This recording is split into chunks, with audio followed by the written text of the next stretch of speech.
with it? Yeah, absolutely. So we're developing a vaccine for COVID-19. It is based on several of our previous projects where we were investigating vaccines for MERS and SARS coronaviruses, which are very closely related to the virus that causes COVID-19.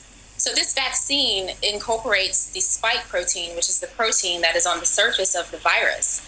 And that protein is the reason, essentially, why the virus is able to attach to a cell and then get into a cell and cause an infection. So from our perspective, if we can incorporate that protein into our vaccine and essentially allow the body to create a response to that protein that may block an infection later, we've created a successful vaccine.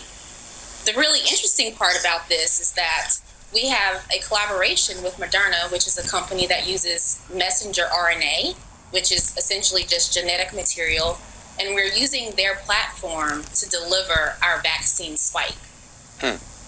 That's fascinating. So, Sanjay, I know you've got some questions as well. Yeah, Doctor, thank you for being here and thank you for your work. People don't always realize that vaccines can take a long time to make. I mean, there's vaccines that have taken years and years to make. I think with SARS, it took 20 months, if I remember correctly, just under 2 years to get into phase 1 trials. I think you may have just talked about this, but why it's happening a lot faster now, I think, right? Correct me if I'm wrong on that. And how is it happening so much faster? You know, there are several layers to our rapid response, which is what we call it. Most of it is based on the work that we've done previously. So towards the goal of being prepared for a pandemic and ready and to aim and shoot, so to speak, we've researched coronavirus vaccine development for the last 7 years, particularly under my direction. The team has researched this coronavirus development for 5 years.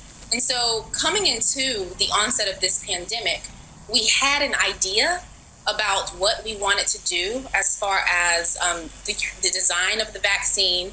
We already had our collaboration set in stone with Moderna as we've been testing several other vaccine candidates, what you call preclinically or non-clinically. And so a lot of our work that we've done previously has essentially driven us into what we call a rapid response. And so, I mean, you probably are aware that we were able to go from getting the sequence online from the Chinese government at the same time as the rest of the world, and essentially pushing for a vaccine to get into a human trial in 66 days.